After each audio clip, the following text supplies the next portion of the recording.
INA Podcast. «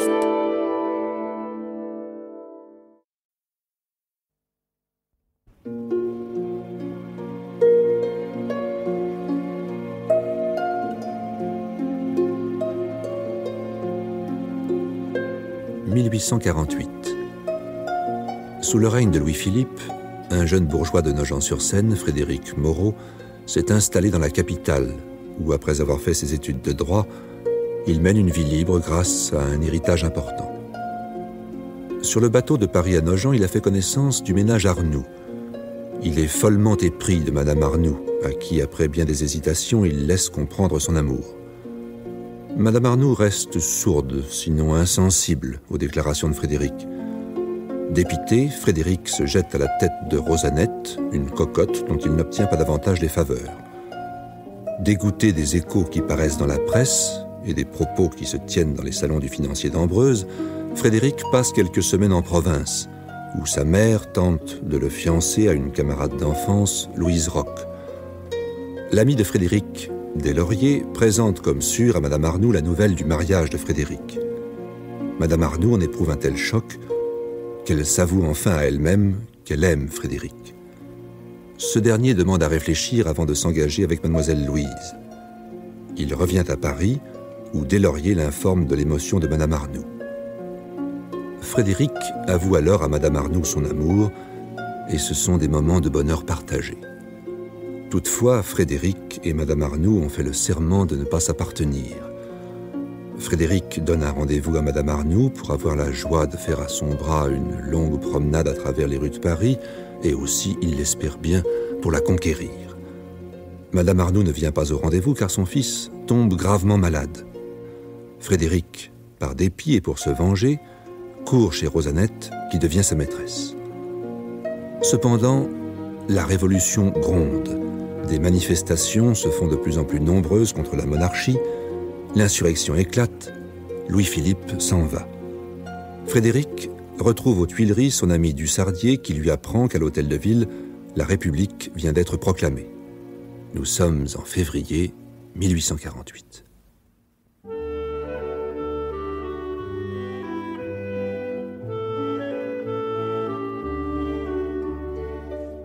Rosanette et Frédéric goûtent dans les rues de Paris la joie populaire. S'imaginant que Frédéric est un personnage influent du nouveau régime républicain, M. d'Ambreuse, qui tremble pour sa fortune, recherche les bonnes grâces de Frédéric et lui conseille de se présenter à la députation. M. d'Ambreuse promet à Frédéric de lui apporter le concours des voix de ses amis conservateurs.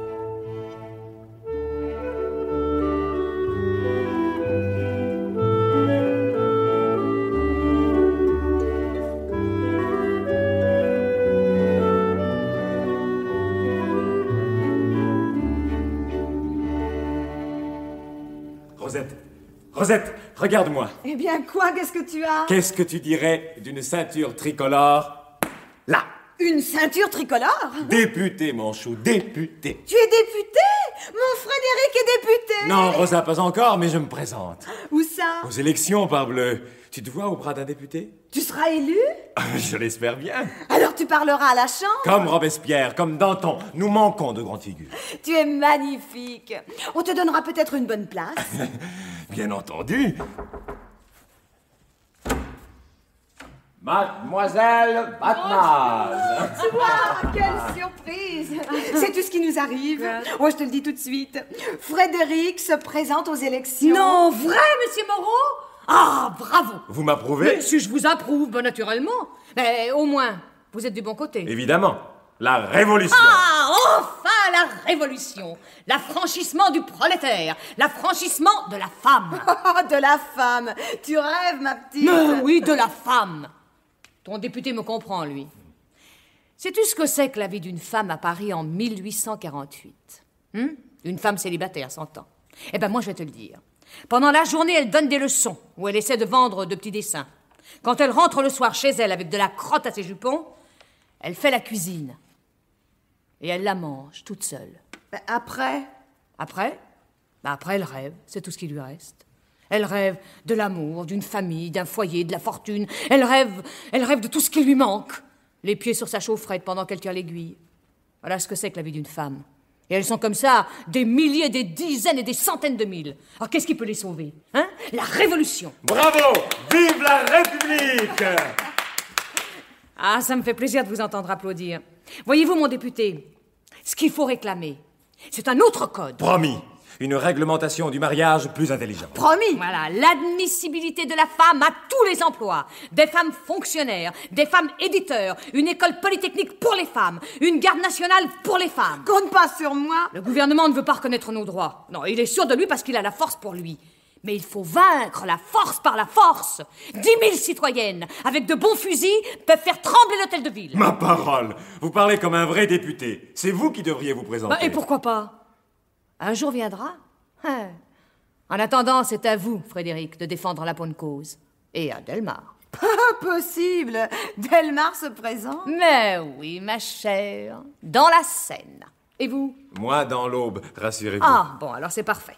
Du moment que vous visez la province, il sera votre serviteur. Il vous pilotera dans les clubs. C'est une excellente idée. Oh, il les connaît tous. Les rouges, les bleus, les furibonds, les tranquilles, les puritains, les débraillés, les mystiques. Il m'en suffit d'un seul à peu près intelligent où je puisse organiser ma réunion et amener mes amis. Intelligent ou pas, je vais tout vous dire, Frédéric.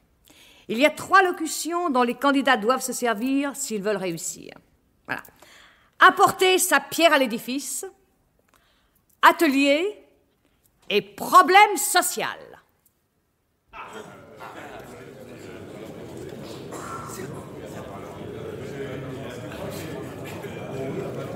Eh bien, que pensez-vous de ce club, Moreau? Le club de l'intelligence, j'ai bon espoir. J'ai amené tous mes amis. Merci, Dussardier. Hussonnet m'a promis de venir, Roger Imbard est devant la porte avec 2 de ses fidèles, Compin que vous connaissez et un patriote de Barcelone. Delmar est là, bien sûr, et voici notre président. Sénécal? Oui, c'est une surprise, hein? J'ai pensé qu'elle vous serait agréable. C'est un de vos amis, n'est-ce pas? Nous verrons bien. Citoyennes, citoyens, je déclare la séance ouverte. La casquette! La casquette! Pour ma casquette, à genoux devant l'ouvrier. Citoyens, je vous demande le silence. Nous allons procéder au dépouillement des lettres. Secrétaire. Des jeunes gens annoncent qu'ils brûlent chaque soir devant le Panthéon le journal de l'Assemblée nationale. Ils engagent tous les patriotes à suivre leur exemple. Adopté. Le citoyen Jean-Jacques Langreneux, typographe, rue Dauphine, voudrait qu'on élevât un monument à la mémoire des martyrs de Thermidor. Adopté.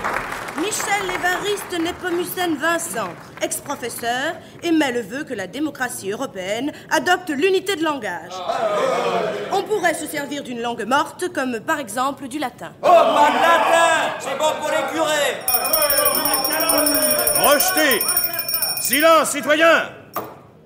Nous allons passer à l'affaire importante de notre réunion, la question électorale. Nous ne discuterons pas les grandes listes républicaines. Cependant, le club de l'intelligence a bien le droit, comme un autre, d'en former une. N'en déplaise à messieurs les pachas de l'hôtel de ville. Les citoyens qui briguent le mandat populaire peuvent monter à cette tribune et exposer leurs titres. La parole est au citoyen Ducretot. Je suis prêtre et agronome. J'ai composé un ouvrage sur les engrais. Ah ben maintenant t'étais chou, hein! Allez à ta place! La parole est au citoyen Durand. Mes frères, vous avez repoussé Ducretot et vous avez bien fait. Ce n'est pas par religion, car nous sommes tous religieux. Ce n'est pas non plus parce qu'il est prêtre, car nous aussi, mes frères ouvriers, nous sommes tous prêtres. Oui, l'ouvrier est prêtre, comme l'était le fondateur du socialisme, notre maître à tous, Jésus-Christ. Le moment est venu d'inaugurer le règne de Dieu. L'évangile conduisait tout droit à 89. Le christianisme est la clé de voûte et le fondement de l'édifice nouveau. Qu'est-ce qui m'a fichu d'un calotin pareil? Aristocrate, moi, Silence! Citoyens, silence! Nos principes démocratiques permettent aux citoyens contradicteurs de s'exprimer. Et parfaitement! J'ai dit qu'on ne serait jamais tranquille avec la calotte! Et puisqu'on a parlé tout à l'heure d'économie, Eh ben, je crois que ça en serait une fameuse que de supprimer les églises, les Saint-Cyboires et tous les cultes. Le diable et son train. Vous allez loin. Eh oui, je vais loin. Et quand ta vaisseau est surpris par la tempête... D'accord, mais c'est démolir d'un seul coup l'édifice républicain. On ne m'empêchera pas de crier. Amour éternel à notre chère France. Amour éternel à la République. La parole est au citoyen Compin. Citoyen, je crois qu'il faudrait donner une plus large extension à la tête de veau. Parfaitement, je dis bien, à la tête de veau. Comment vous ne connaissez pas la tête de veau? Ah, c'est toi la plus belle. Bravo, vive la tête de veau. Laissez-moi vous expliquer. En Angleterre, chaque année... Ah, on a compris, la tête de veau. Silence! Un peu de tenue! La parole est au citoyen Pèlerin. Citoyen, je voudrais savoir un peu où est le candidat de l'art dans tout cela. Moi, j'ai fait un tableau. Mais nous n'avons que faire des tableaux. L'art et les artistes ont le droit... Citoyen, il s'agit bien de faire l'artiste en ce moment. Il y a des questions plus graves, la prostitution et la misère. Qu'attend le gouvernement pour les abolir l'une et l'autre, pour prendre un décret?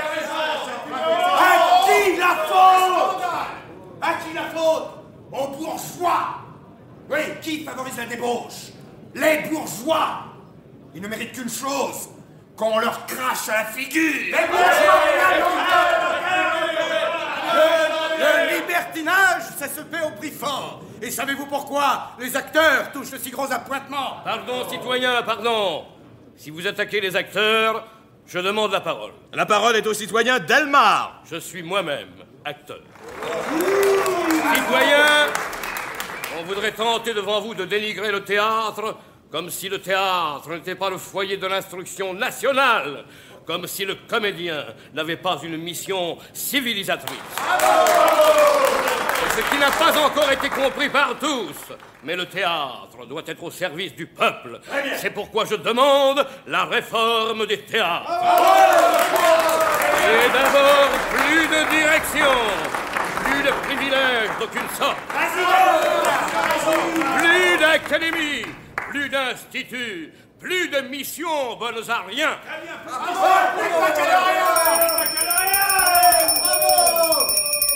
Conservons les grades universitaires, citoyens, mais qu'ils soient conférés par le suffrage universel, par le peuple. Le peuple est le seul vrai juge. Pour l'instant, le plus utile, citoyen, n'est pas cela. Le plus utile, c'est de faire rendre gorge aux riches et de mettre fin à la situation infamante dans laquelle ils maintiennent les pauvres. C'est pourquoi l'État doit s'emparer de la banque et des assurances. Les héritages doivent être abolis. Il faut créer un fonds social pour les travailleurs. Pour l'instant, mes amis, revenons à la question qui nous préoccupe, celle des élections. Pour promouvoir les mesures dont je viens de parler, il nous faut des citoyens purs, des hommes entièrement neufs. Allez-y, Moreau, c'est votre tour. Quelqu'un se présente-t-il? Oui, moi. Citoyens, voulez-vous monter à la tribune? Quels sont vos noms, prénoms, antécédents?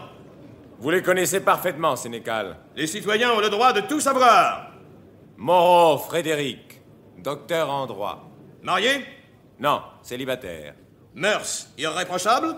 Oui, je pense. Profession? Je vis de mes rentes. Quelqu'un voit-il un empêchement à cette candidature? Non. Moi, si. Le citoyen Moreau ici postulant n'est pas un inconnu pour moi.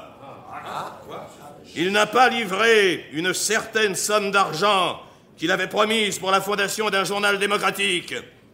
Est-ce exact? En effet, je n'ai pas pu disposer de cette somme comme je l'espérais. Tenons-nous-en aux faits.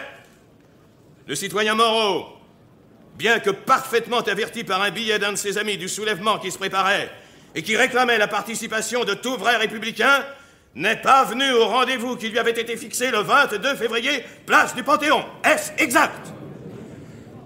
J'ai été retenu. Et je jure qu'il était aux Tuileries, j'étais avec lui. Qui êtes-vous, citoyen? Citoyen Dussardier. Eh bien, citoyen Dussardier, pouvez-vous jurer que le citoyen Moreau était au Panthéon? Non, bien entendu. Au moins, citoyen Moreau, connaissez-vous un patriote qui vous réponde de vos principes? Moi, Dussardier. Oh, ça ne suffit pas. Un autre. Eh bien, Delmar, levez-vous. Oh, moi, mon cher, ils n'ont même pas voulu m'entendre jusqu'au bout. Comment diable voulez-vous que j'intervienne? Alors, Roginbard, c'est à vous. Oui, c'est vrai. J'y vais, il est temps. J'ai demandé un autre citoyen pour témoigner. Voilà. La parole est au citoyen Roginbard. Permettez-moi, citoyen, de vous présenter tout d'abord un patriote de Barcelone. Ciudadanos, mucho aprecio el honor que me dispensáis, y si grande es vuestra bondad, mayor es vuestra atención. Mais que signifie? Je réclame la parole. Desde que se proclamó la Constitución de Cádiz, ese pacto fundamental de las libertades españolas... Mais citoyen, ce n'est pas... Nuestra patria cuenta con numerosos y heroicos mártires. El martes próximo tendrá lugar en la iglesia de la Magdalena un servicio fúnebre. C'est absurde à la fin, personne ne comprend ce qu'il dit. Faites-vous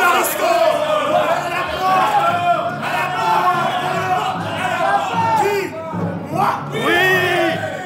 Vous-même, citoyen Moreau, sortez! Le peuple l'a dit! Una oración fúnebre en honor de la libertad española y del mundo entero será pronunciada por un miembro del clero de París en la sala Bonne Nouvelle. ¡Honor al pueblo francés!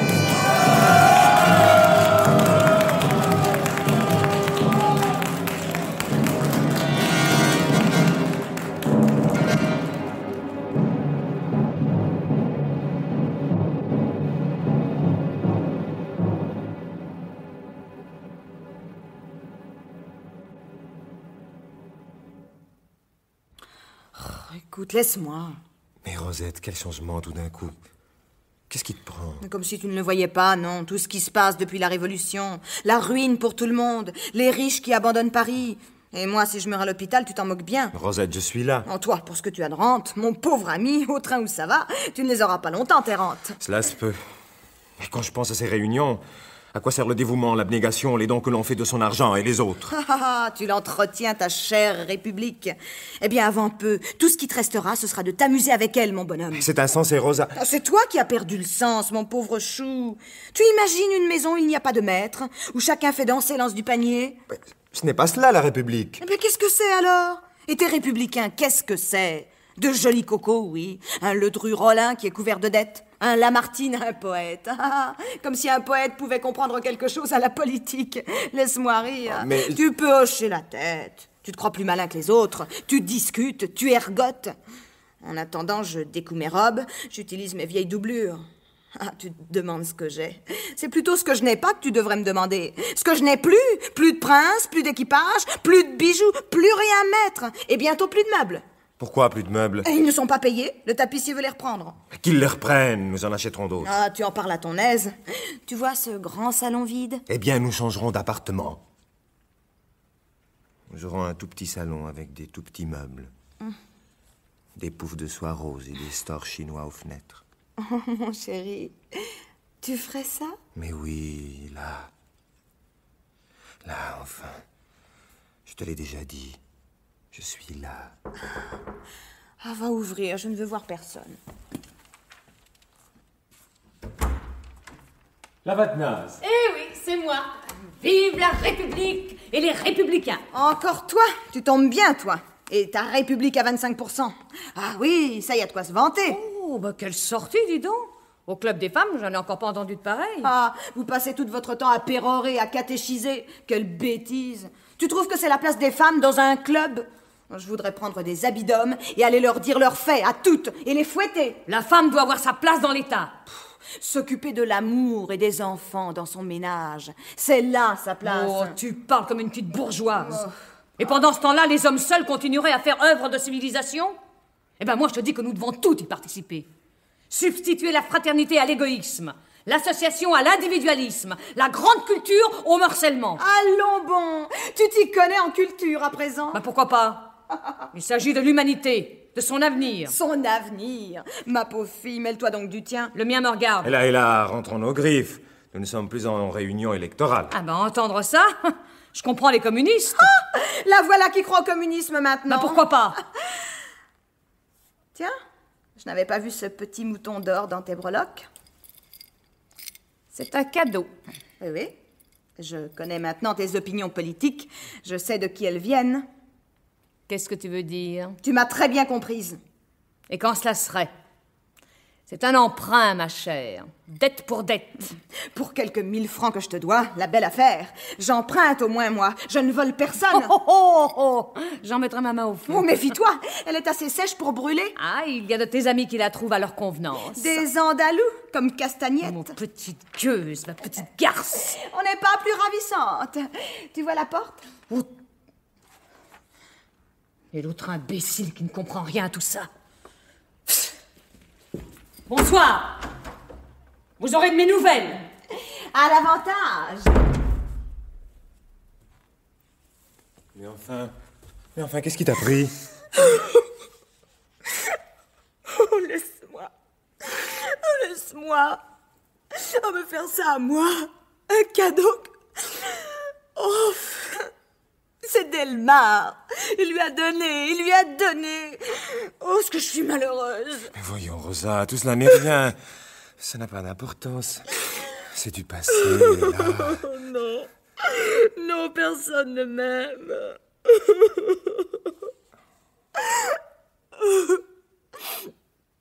Ah oui, tu as raison. C'est du passé, Delmar.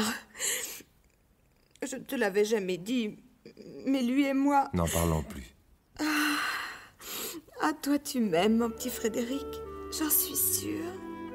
Tu es le seul. Oh, si je ne t'avais pas.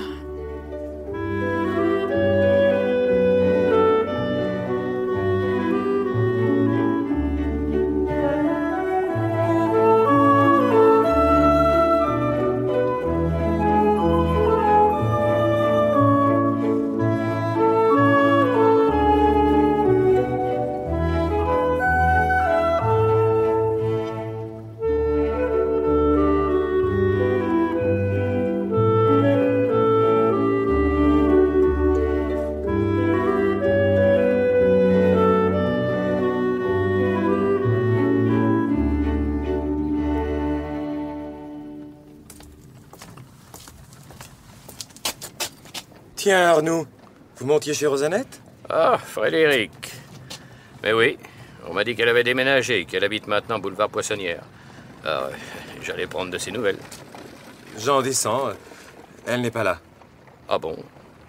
Ben, je reviendrai plus tard. Où alliez-vous? Je vous accompagne à bout de chemin? Si vous le voulez. Oh. À ce que je vois, vous ne quittez plus l'uniforme de garde nationale. Il faut bien défendre la patrie. Hein? Défendre le pouvoir. Quand le peuple a envahi la Chambre le 15 mai, si les gardes nationaux n'avaient pas été là, j'y étais, moi. Et Hussonnet aussi. Hussonnet? Hussonnet, oui. Il ne me quitte pas d'une semelle. Il est toujours de service avec moi. Mais vos affaires personnelles? Oh, je n'ai guère le temps de m'en occuper. Évidemment, elles ne prennent pas une très bonne tournure. Et Madame Arnoux? Elle va bien. Je me demande pourquoi vous ne venez plus la voir. J'y suis allé plusieurs fois, elle était absente. Oui, je sais. Elle me l'a dit, qu'elle avait manqué plusieurs fois votre visite. Ah. Et c'est une chance que je vous ai rencontré. Après-demain, je dois aller 24 heures en province. Et je cherchais quelqu'un pour monter la garde à ma place. Frédéric, est-ce que vous accepteriez? Volontiers, bien sûr. Oh, merci. C'est un grand service que vous me rendez. Bon, alors, rendez-vous au poste du Carrousel, vous y verrez nos gardes nationaux. Ce sont de braves types qui discutent pendant les journées pour savoir s'il faut remplacer les buffleteries par le ceinturon. Bon, alors, je viendrai vous libérer au petit matin. Merci.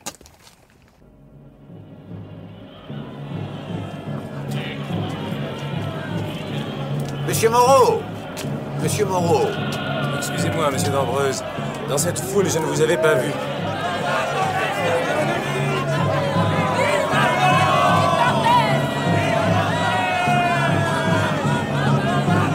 Cher monsieur Moreau, je dois vous donner des explications. Je n'en manque pas. Votre proclamation était parfaite. Je n'ai pas eu le temps de vous le dire. Je ne voudrais pas que vous croyiez que ce silence... Du moment que j'ai décidé de ne pas me présenter. C'est bien pourquoi je me suis cru autorisé à poser ma candidature dans l'arrondissement que je vous avais proposé. Martinon vous le dira. On a fait pression sur moi. On m'a contraint, en quelque sorte. Des Nogentais sont venus me voir en députation. Les événements vont si vite.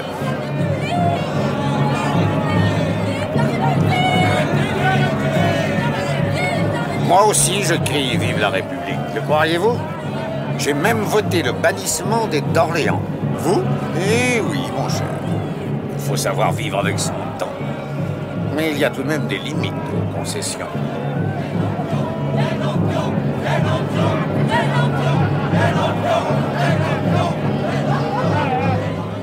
Que veulent-ils? C'est leur manière d'enjoindre aux Parisiens d'illuminer pour le triomphe de la République.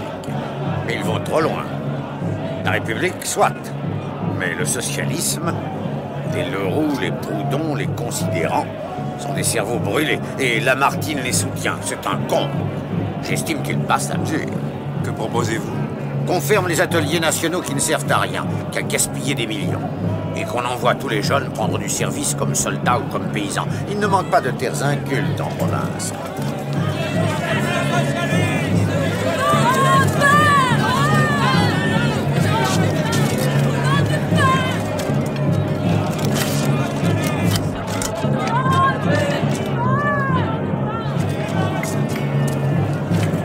Voyez-vous, ces bandes de manifestants ne me disent rien qui vaille. Si le gouvernement ne tient pas le peuple en main, nous courons à la catastrophe. Le peuple, cher monsieur, peut encore une fois envahir la Chambre. À ce propos, j'oubliais, le 15 mai, j'y étais à la Chambre. Et j'y serais mort étouffé sans le dévouement d'un de vos amis, un garde national. Comment s'appelle-t-il donc? Arnoux? Oui, Arnoux, le fabricant de faïence, c'est cela. C'est bien votre ami? Oui, oui. Il m'a pris dans ses bras et dégagé de l'émeute. Je lui dois la vie, c'est un brave garçon. Il faudra que nous dînions ensemble un de ces jours. Avec joie. Il a de l'esprit le matin, on ne doit pas s'ennuyer avec lui. Si vous avez l'occasion de le voir, faites-lui mes compliments. Dites-lui que je l'aime beaucoup. Je n'y manquerai pas.